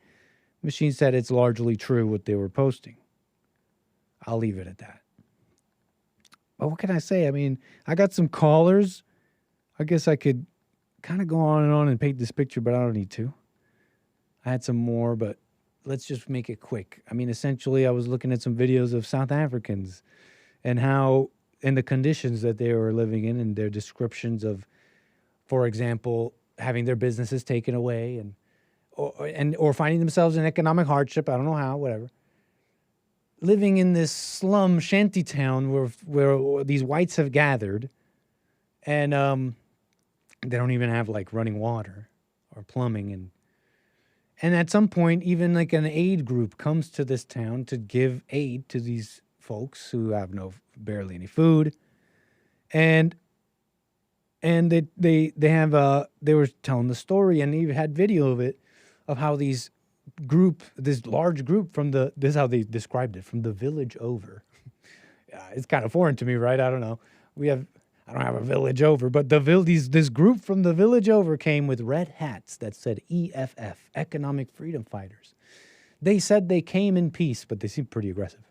And they were clamoring, saying, hey, this rice and basic canned foods, like not even money, not a business, is actually ours because of economic freedom and black people and apartheid, blah, blah, blah. In 2000, I don't know, it was like a documentary from 2025, Grok said. The video was from 2025.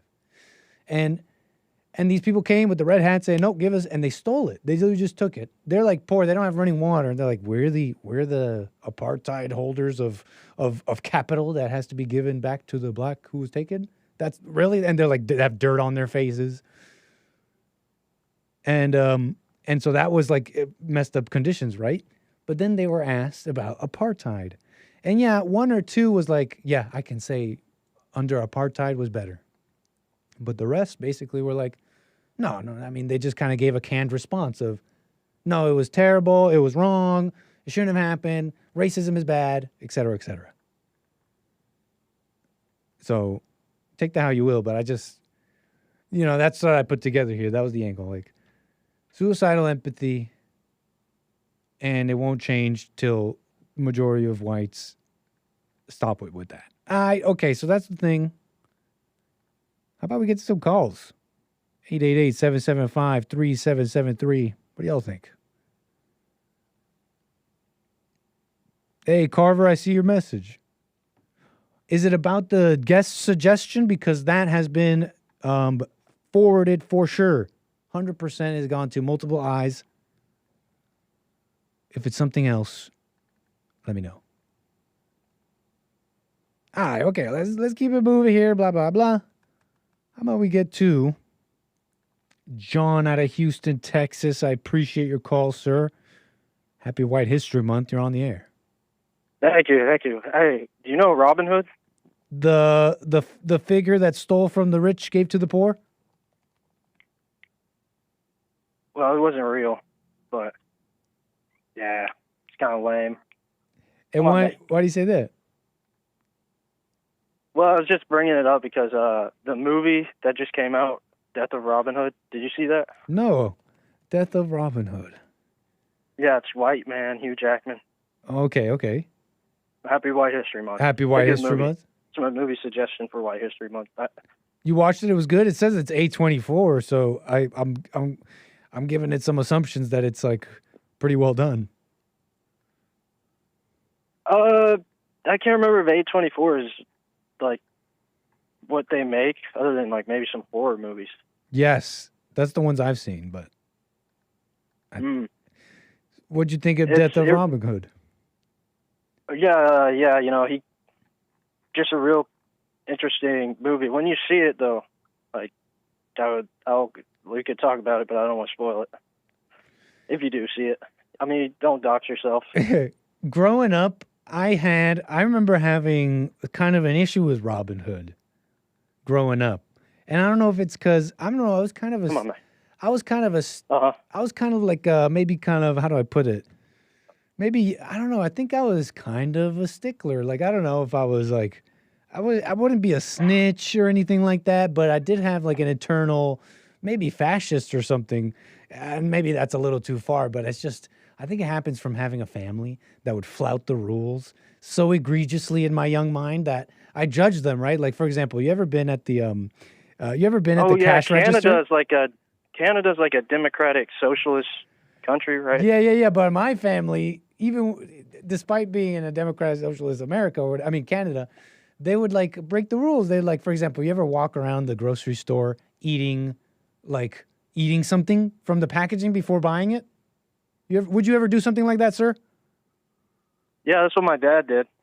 I found that against the rules. So I always had a little. I think I had a problem with Robin Hood growing up. I heard about this story. I'm like, stealing is wrong. Did they pay for it though? They of course paid for it, but they hadn't paid for it yet. Sometimes what really bothered me is when my mom would eat grapes. She would grab like a bunch of grapes, and she'd pay for them at the end. But you weigh those things.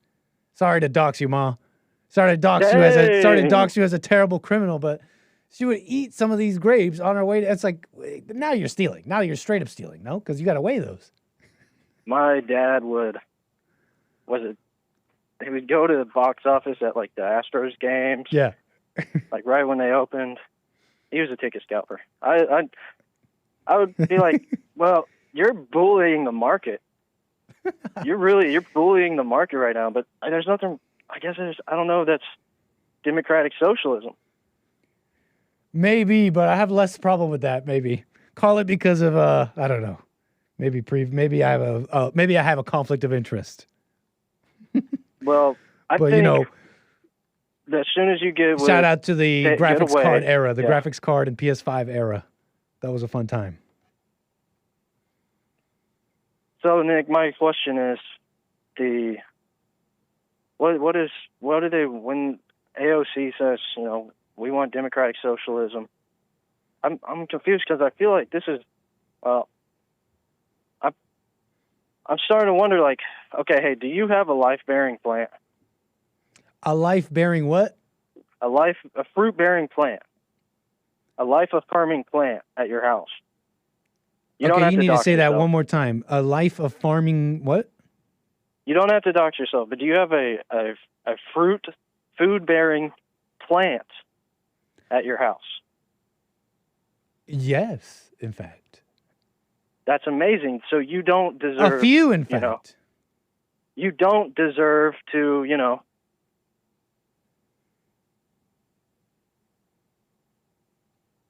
But... Tomatoes, peppers. I didn't do this, though. But I don't deserve what? Finish your statement. Well, I did. I was leaving it ambiguous, but...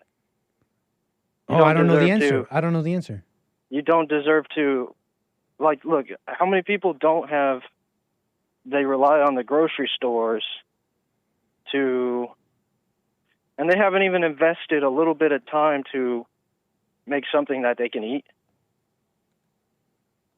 Okay. So being self-sufficient?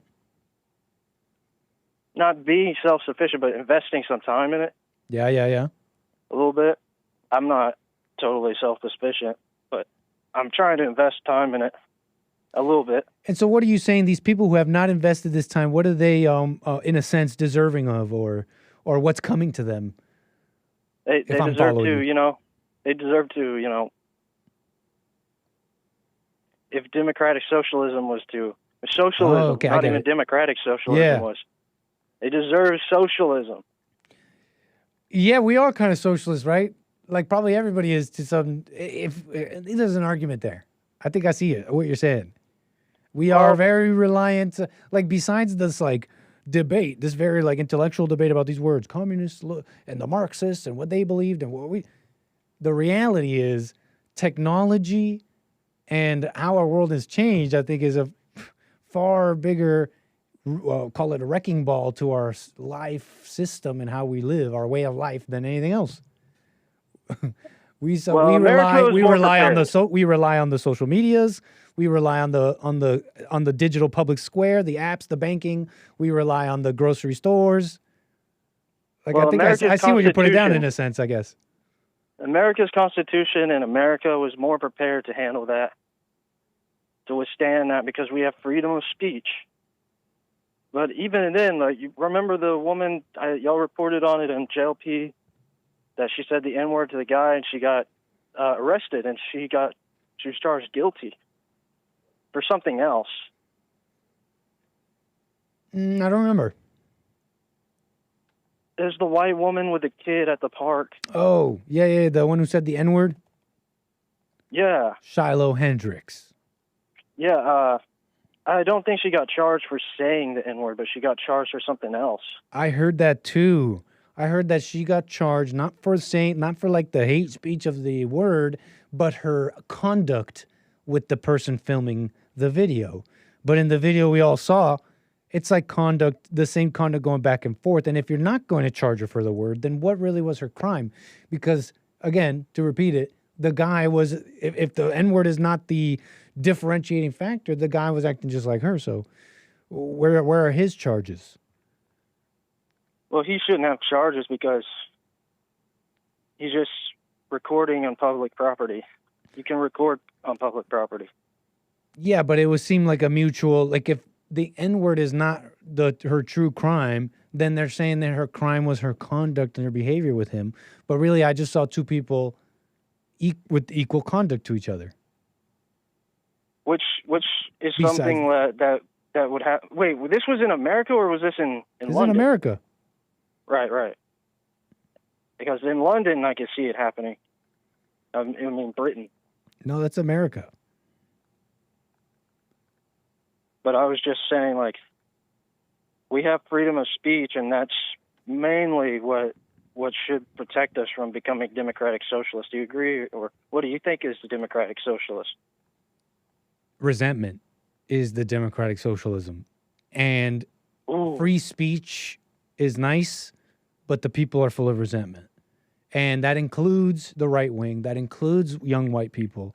And that's why that is at the heart of really the next phase. And it's really been, I bet you it's probably been politics from the beginning of time. But if you want to do a comparison to post-Trump next phase of politics, it's got to be this like resentment Olympics. Like, no, but where this generation didn't get a house and this race got racism and this, Somalians got told that, that, I don't know, that they're scammers and et cetera. And it's going to be resentment, right? And plus the stuff that we're used to before, reparations, et cetera. It's just all resentment, but it's just just resentment coming, because it's all resentment, socialism, communism. Yeah, man, it's resentment. Oh, that was great. That was a great answer, but thanks for sharing. John, call me again. All right, have a nice one. Bye. Take it easy. 888-775-3773. What are we talking about? This and that. This and that. That made sense there then. What I have here for you, because we're here in the last few minutes, I wanted to play this Hunter Biden thing on Channel 5. So Channel 5 brought on Hunter Biden and Nick Fuentes, which I thought was an interesting duo, for a conversation which was enjoyable to watch, humorous and different in certain ways. And maybe we'll play some clips tomorrow. I don't really have the time to now, but I'll kind of tell you what I was thinking here, because I really was... I'm just going to get to Barrent here out of Florida, but essentially, we'll leave it for tomorrow because it kind of fit the theme, I guess, today. I'll wrap it up here for you. I mean, there's this idea essentially that, well, there's like this, like, put it like this.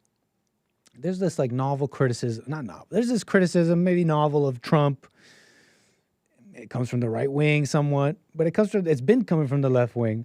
And this right and left wing criticism of Trump, the right wing and Republicans, is almost finding, or the rumor or the vibe is that they're finding maybe common ground in an exciting new union that can criticize and take the good from the bad. It's you following the picture. It sounds exciting and new and deals with maybe some of the issues of Republicans, which Trump may be subject to, and the same status quo that he's attempted to, and in a large way, in my opinion, has made huge dents, et cetera, et cetera. But that's kind of the vibe. That's kind of like the side note of this exciting third or just new discourse.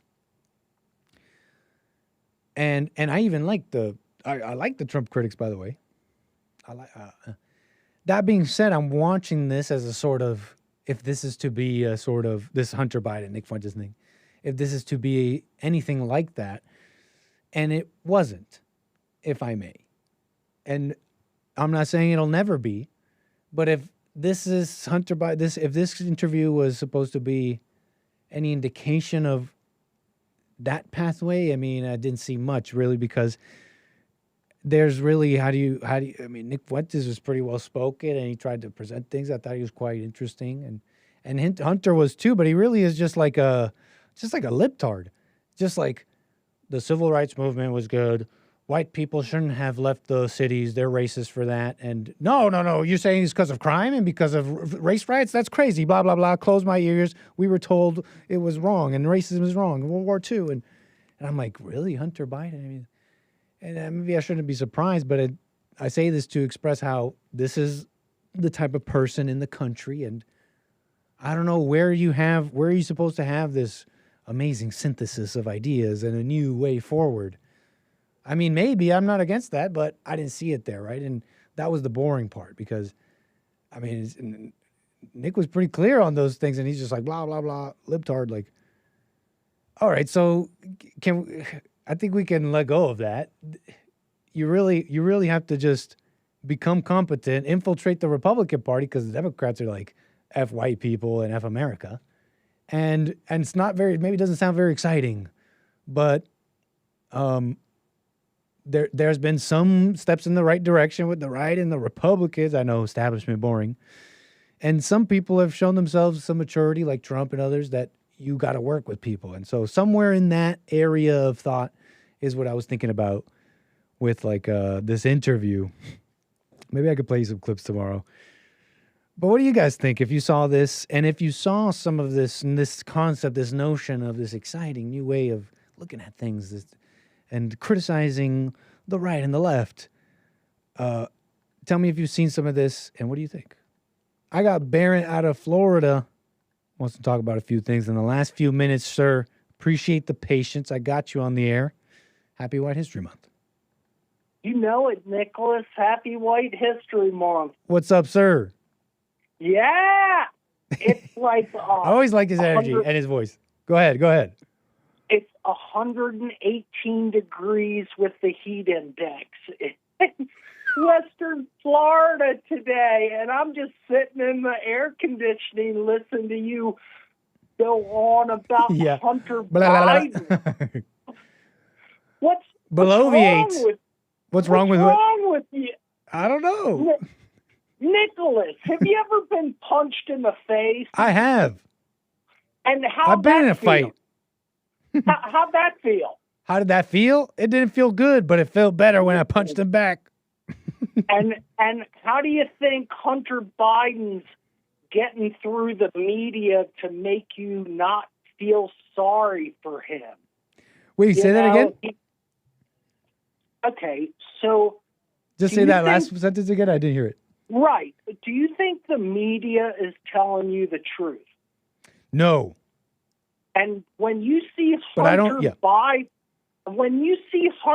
Biden on the I don't know how you watch your news or what you It's actually a are YouTube about. channel. It's actually an independent guy. Yeah, His name is right. Andrew, and he runs And Channel they're 5 on YouTube. Exactly, Nicholas. And they're just trying to make you not feel sorry for all the criminality that poor guy's gone through in the last 30 years. I'll tell you that it did not work on me, sir, because any good favor they were currying, and you got me right. You got me correct, Barrent. It was working on me. You know me. I'm like, hey, it was working on me. But any good favor is gone because he just started talking like an irredeemable libtard, man. Just saying the most basic, like, anti-racism stuff. He has been on, I don't know, it was radio or television. He said he smoked crack with Marion Barry, and he was the mayor of D.C. back in the mid 80s. So he was doing crack in the 80s. Yeah, he was. How long are you going to hold that over his head, Barrent? I'm not, but that's just your brother. I don't hold anything against anyone, but when you come out in the public and say you smoked crack with Marion Barry in the 80s, it's gonna have a little compartment in my brain. It's gonna be like, oh my God, what is going on? It's funny he brings that up, and him and Nick Fuentes are talking, and Nick's kind of like, I mean, they share a moment here where they both relate to being maligned, so to speak, by the public and having assumptions on them, and how Nick is just called a racist, and it was, and so they had this moment, and Hunter's like, yeah, everybody just thinks I'm a crackhead, and then Nick starts laughing, and he responds, yeah, everybody just thinks I'm a racist, and Hunter's like, well, mine's kind of true. Well, mine was true, and Nick is laughing, and he's like, and mine is kind of true as well. So, Nicholas, did you have any friends that were really rich and spoiled and got into all sorts of trouble and their parents always bailed them out? I had one Arab, he was Egyptian friend growing up, and they were very wealthy, and I didn't know that for a while. But yeah, I remember going to their house, and I was like, this is your house? What the heck? I'm telling you, it was shocking. But yeah, they were Canadian Egyptians with money, man. I had a friend in high school. His parents bought him a 1986 Camaro, and it was beautiful. I think it had like a 396 in it. It was just gorgeous. And he ate 2 Quaaludes and hit a telephone pole and busted all his teeth out of the front of his face. And he never got in trouble. What's that? Isn't there an expression? What's that expression? Money is what's the word? What's that expression? Money is a great. It's something about like how it smooths things over or something like that. It's like a ZZ Top song, right? I think that's money's. There's probably a lot of expressions like that, right? Right, but you got to realize, Nicholas, that nobody's been held accountable. Wait, what are you getting at now? Well, I just want you to know that in the Declaration of Independence, it's life, liberty, and the pursuit of happiness, right? Oh, I've heard that, yeah. And then we can bear arms, correct? That's what I heard. And then, so why are we letting these people, this 3% of the population, rule us? I disagree that 3% of the population rules us. It's 3%. Believe me, there is 97% Americans in this country, and they've just allowed us to get here because we own guns. And once it gets to the point 3%, and I only cut you off because of time, but 3% cannot, the tyranny, the so-called tyranny that the 3%, let me say this real quick because of time. We're really done out of time. But I know, Nicholas. I just want you to know it's denouement. I'm telling you the denouement. You got your denouement upside down.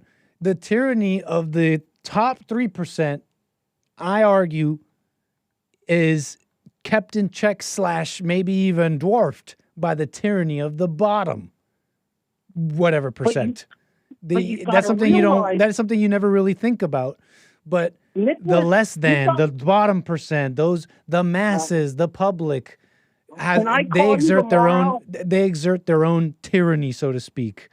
Can I call you tomorrow? Absolutely. Let's talk about this or something else too. I'll call you tomorrow around 1:00. Call me tomorrow. Well, at 1:00 I'm done the show.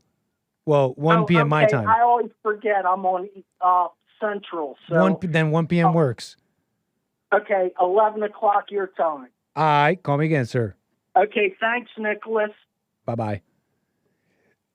His voice always makes me laugh. I already said it, but just to solidify it, because I don't know, it's just fun. He sounds like that guy. He sounds like Robert Paulson, the voice of Pinky. All right, folks. Maybe I'll tell you about the tyranny of the bottom percent. Tell me I'm wrong about that. Tell me I ain't like that's just true. But that's it from me. We're way over time. Take care. More American Hake Baby tomorrow after Black Excellence, Manhood Hours, the Hake Report, and then more American Hake Baby. Take care for now, folks. See you tomorrow. Oh, and Punchy TV after me, but that's tomorrow. That's tomorrow. Take it easy, folks. See you tomorrow. Bye. Oh, little Nick too. He's got to say bye. Bye.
The views, information, thoughts, and opinions expressed during this show are the individual's own and do not represent the views, thoughts, and opinions of the JLP Network or Bond. Their appearance on the program does not imply an endorsement of them or any entity they represent. The material and information presented here is for general information purposes only. The JLP Network and Bond name and all forms and abbreviations are the property of its owner, and its use does not imply endorsement of or opposition to any specific organization, product, or service.